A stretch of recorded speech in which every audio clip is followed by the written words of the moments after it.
सर्वधर्मस्वरूपकः आचार्याणां महाचार्यो रामकृष्णाय ते नमः। আজকের অনুষ্ঠানে উপস্থিত শ্রদ্ধেয় স্বামী অমরেন্দ্রানন্দজি মহারাজ, বিদ্যালয়ের প্রধান শিক্ষক শ্রদ্ধেয় স্বামী মহামৃতানন্দজি মহারাজ, উপস্থিত শ্রদ্ধেয় স্বামী শ্যামলানন্দজি মহারাজ, উপস্থিত ব্রহ্মচারী শ্রদ্ধেয় ব্রহ্মচারী সুনাম মহারাজ, বিদ্যালয়ের সমস্ত শিক্ষা ও শিক্ষাকর্মী বৃন্দ, অভিভাবক অভিভাবিকা বৃন্দ, অভ্যাগত সকলকে আপনাদের আন্তরিক শ্রদ্ধা ও নমস্কার জানাই। আর স্বামী বিবেকানন্দের সন্তানদের আমার অনেক ভালোবাসা জানেন। এটা বসবে ঘুরে বেড়াচ্ছে বিদ্যালয়ের মাস্টারমশাই নেই।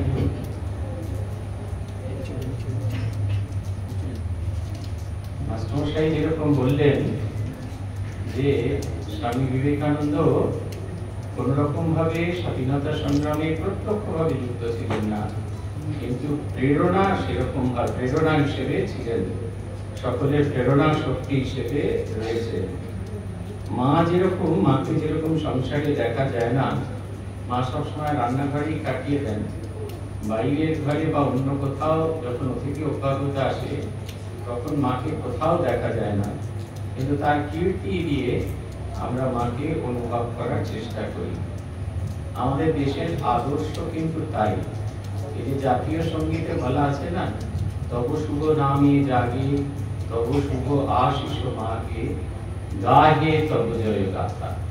এই গাহে তব জয় গাথা এই নিজেদের ইতিহাস, নিজেদের দেশের স্বাধীনতার ইতিহাস, নিজেদের দেশের স্বাধীনতা করবার জন্য মানুষের যে প্রয়াস, শুধু তাই নয়, দেশ স্বাধীন করার পর তাদের যে অনবদ্য অবদান, সেই অনবদ্য অবদানগুলির কথা স্মরণ করানো দরকার।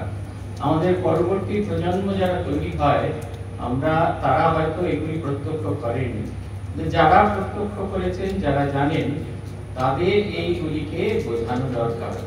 আমাদের ছাত্ররা জানেই না আমাদের দেশের সমস্ত রাজারা কিরকম ভাবে রাজত্ব পালন করেছেন, কিরকম ভাবে প্রজা পালন করেছেন, প্রজা শাসন করেছেন, প্রজার বন্ধু হয়ে থেকেছেন। সেই রামচন্দ্র থেকে আজকের যুগে যে কোনো রাজাই হোক না কেন, প্রত্যেকের ভেতরে যে দিব্য গুণ, এগুলো জানা দরকার। আমরা এখন গোষ্ঠী যুক্ত হয়ে গেছি, যেরকম আমাদের হরিপদ বাগুলি, ব্যোমকেশ মাইতি, এদের কথাও যেরকম জানা দরকার, যাদের অনবদ্য অবদানে দ্বীপ পল্লবিত কুসুমিত হয়েছে, ঠিক তেমনি করে জানা দরকার রবীন্দ্রনাথ, অরবিন্দ, নেতাজি সুভাষচন্দ্র, মহাত্মা গান্ধী, এরকম বহু বিপ্লবী যাদের আমরা জানি না, যাদের আমরা চিনি না, তাদের কথা জানা।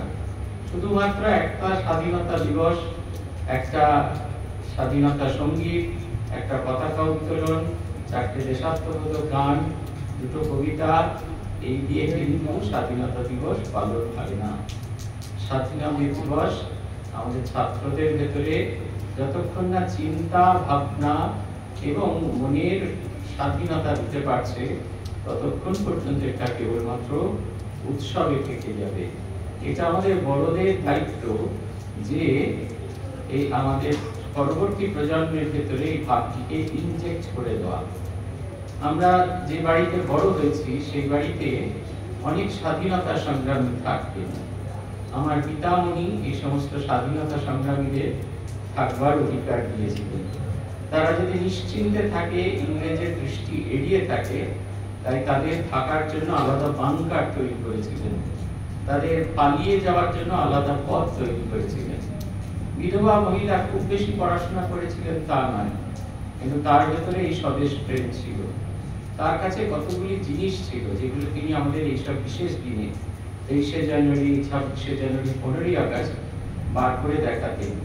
আমরা সেটিকে, তিনি মনে করতেন এটি হীরামণি মুক্ত রত্ন।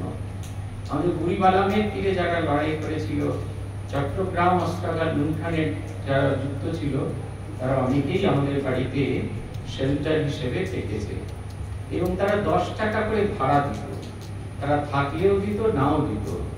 ওই যে একটি বাক্সের ভেতরে সেই মণিমুক্ত রত্ন, সেগুলো আর কিছু ছিল না, মানি অর্ডারের কাউন্টার পার্ট।